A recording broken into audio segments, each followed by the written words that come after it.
Assalamualaikum warahmatullahi wabarakatuh. Pelajaran kali ini adalah al-ismu min nahiyati adadihi. Artinya, isim dari segi jumlahnya. Bersama saya, Rahmi Wiza.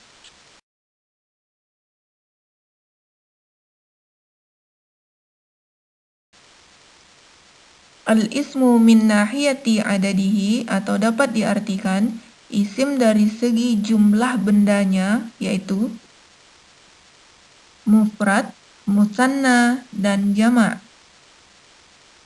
Mufrad berarti jumlah bendanya satu, contohnya kitabun, sebuah buku.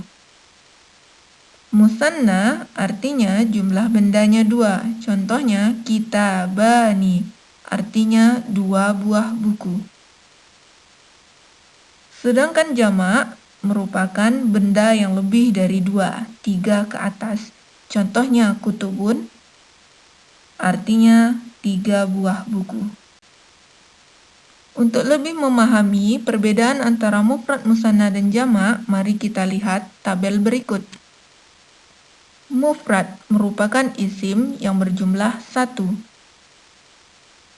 Jadi kalau kita artikan muhandisun merupakan seorang insinyur laki-laki, tolibun seorang mahasiswa, muhandisatun seorang insinyur perempuan, tolibatun seorang mahasiswi. Untuk menjadikan isim menjadi musanna atau berjumlah dua, maka cukup ditambahkan alif dan nun ketika dia rofa atau ya dan nun ketika dia nasab atau jar. Posisi rafa, nasab, dan jar ini akan kita bahas pada ilmu nahwu. Kita lihat contoh. Muhandisani berarti dua orang insinyur laki-laki. Tolibani berarti dua orang mahasiswa. Muhandisatani berarti dua orang insinyur perempuan. Sedangkan tolibatani merupakan dua orang mahasiswi. Ini contoh penambahan alif dan nun. Kalau penambahan ya dan nun, maka bacanya muhandisaini, tolibaini, muhandisataini, dan tolibataini. Jadi sebelum ya, barisnya berbaris fathah, sedangkan nunnya berbaris kasrah. Untuk jamak atau isim yang jumlahnya lebih dari dua atau tiga ke atas terbagi ke dalam tiga bentuk. Yang pertama, jam'ul muzakkaris salim. Yang kedua, jam'ul muannatsis salim. Yang ketiga, jam'ut taksir. Jamak muzakkar salim merupakan jamak muzakkar yang bagian akhirnya ada ciri-cirinya, yaitu ada penambahan waw dan nun ketika dia rafa, ya dan nun ketika dia nasab, dan ketika dia jar. Kita baca ketika rafa muhandisuna, sedangkan ketika nasab dan jar kita baca muhandisina. Jamak muannats salim merupakan jamak yang bagian akhirnya juga memiliki ciri-ciri khusus, yaitu ada alif dan ta maftuhah. Ketika dia rafa, maka ta maftuhah tersebut berbaris dhammah, sedangkan ketika nasab dan jar, ta maftuhah tersebut berbaris kasrah. Pada contoh dapat kita baca muhandisatun, tolibatun ketika rafa. Tapi ketika nasab dan jar kita baca muhandisatin dan tolibatin. Tidak pernah dibaca muhandisatan atau tolibatan. Yang terakhir yaitu jamak taksir. Jamak taksir dapat diartikan dengan jamak yang tidak beraturan. Maka jamak dari tolibun, jamaknya adalah tullab. Untuk menentukan bentuk jamak dari sebuah isim yang mufrad, maka ini cukup dihafal saja untuk lebih mudahnya. Selamat menghafal. Mari kita lihat penggunaan dhamir munfasil atau kata ganti yang menunjukkan isim mufrad, musanna, dan jamak. Perhatikan juga muzakkar dan muannasnya. Kategori mufrad, huwa, hiya, anta, anti, dan ana. Sedangkan musanna, huma, huma, antuma, antuma, dan nahnu. Untuk jamak, hum, hunna, antum, antunna, dan nahnu. Ghaib dan ghaibah menunjukkan kata ganti yang dibacakan tadi ditujukan kepada orang ketiga atau orang yang dibicarakan. Sedangkan mukhatab dan mukhatabah merupakan kata ganti yang ditunjukkan kepada orang kedua atau orang yang merupakan lawan bicara. Sedangkan mutakallim merupakan orang pertama atau si pembicara. Jadi kalau kita simpulkan, ana saya, anta kamu, huwa dia. Jadi ada saya, kamu, dan dia. Kita masuk ke dalam contoh. Berikut merupakan kalimat yang terdiri dari mubtada dan khobar. Mubtada dalam bentuk domir, sedangkan khobarnya dalam bentuk mufrad.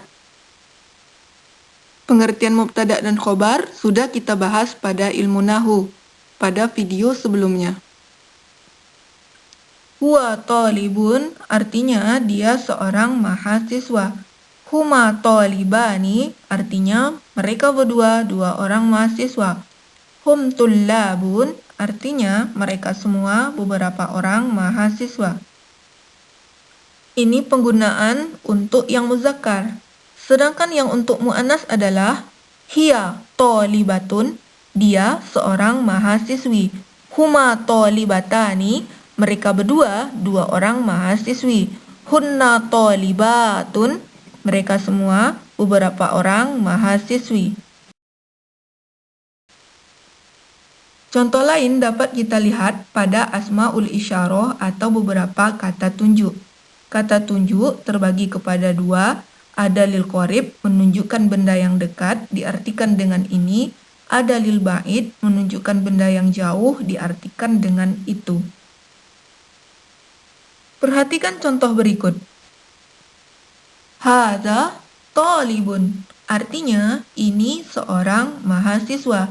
Hadzani talibani artinya ini dua orang mahasiswa. Haula'i tullabun artinya ini beberapa orang mahasiswa. Jadi di sini nampak perbedaan ya antara penggunaan mufrad, musanna, dan jamak. Contoh lainnya, hadza kitabun artinya ini sebuah buku. Hadzani kitabani artinya ini dua buah buku. Hadhihi kutubun artinya ini beberapa buah buku. Akan timbul pertanyaan, kenapa ketika kutubun menggunakan hadhihi, ingat kutubun merupakan jamak taksir li ghairi akil, yaitu jamak yang tidak berakuran dan tidak berakal, maka dia dihukumkan mufrad muannas. Maka kata tunjuk yang kita gunakan di sini kalau untuk mufrad muannas adalah hadhihi. Sedangkan jamak taksir yang berakal seperti tullab, beberapa orang mahasiswa, maka kata tunjuknya tetap menggunakan haula'i untuk ini, ulaika untuk itu. Jadi, perhatikan penggunaan kata tunjuk dan benda yang ditunjuk.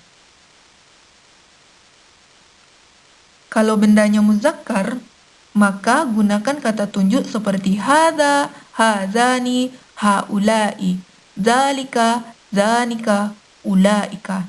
Sedangkan kalau benda yang berjenis muannas, maka gunakan kata tunjuk hadhihi, hatani, haula'i, tilka, tanika, ulaika.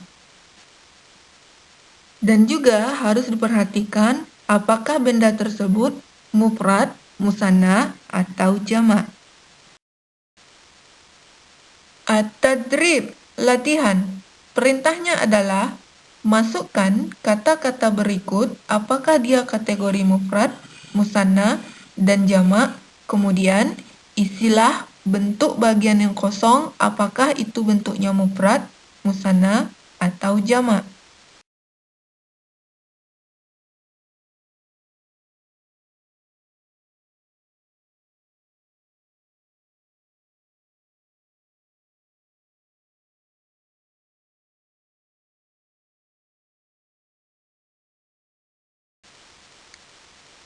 Mari kita bahas. Yang pertama, babun. Babun bentuknya mufrad. Kita artikan satu buah pintu. Bentuk musannanya adalah babani, dua buah pintu. Sedangkan bentuk jamaknya yaitu abwabun, beberapa buah pintu. Abwabun kita masukkan ke dalam jamak taksir karena dia tidak memiliki ciri khas untuk jamak muzakkar salim, yaitu waw dan nun, dan juga tidak memiliki ciri pada jamak muannas salim, yaitu alif dan ta maftuhah. Selanjutnya ummun. Ummun dalam bentuk mufrad, artinya seorang ibu. Ketika kita jadikan musanna, maka silakan tambahkan pada bagian akhir kata alif dan nun ketika rofa, ya dan nun ketika nasab dan jar. Jamak dari ummun adalah ummahat, artinya beberapa orang ibu. Kita kategorikan bentuknya dalam bentuk jamak taksir. Ummahat tidak kita kategorikan ke dalam bentuk jamak muannas salim, walaupun bagian akhirnya ada alif dan ta maftuhah. Kenapa? Karena bentuk mufradnya tidak ada ta marbutohnya. Muslimani merupakan isim dalam bentuk musanna. Kita lihat pada bagian akhirnya ada alif dan nun. Artinya dua orang muslim. Bentuk mufradnya adalah muslimun, seorang muslim. Bentuk jamaknya adalah muslimuna. Kita kategorikan muslimuna ke dalam bentuk jamak muzakkar salim karena bagian akhirnya ada waw dan nun. Muwazzafatun merupakan isim dalam bentuk mufrad. Bentuk musannanya adalah muwazzafatani, artinya dua orang pegawai perempuan. Jamaknya adalah muwazzafatun, beberapa orang pegawai perempuan. Bentuknya dikategorikan ke dalam jamak muannas salim karena bagian akhirnya ada alif dan ta maftuhah. Ingat, jamak muannas salim ini dapat dikategorikan sebagai jamak muannas salim apabila ada alif dan ta maftuhahnya dan kita lihat kepada mufradnya ada ta marbutohnya. Yang terakhir adalah makatibun. Ini merupakan isim dalam bentuk jamak taksir, jamak yang tidak beraturan. Artinya beberapa buah meja. Tidak dikategorikan ke dalam bentuk jamak muzakkar salim karena bagian akhir kata tidak ada ciri khas dari jamak muzakkar salim yaitu waw dan nun atau ya dan nun. Kemudian tidak dikategorikan ke dalam jamak muannas salim karena bagian akhir kata tidak ada alif dan ta maftuhah. Bentuk mufradnya adalah maktabun dan bentuk musannanya adalah maktabani.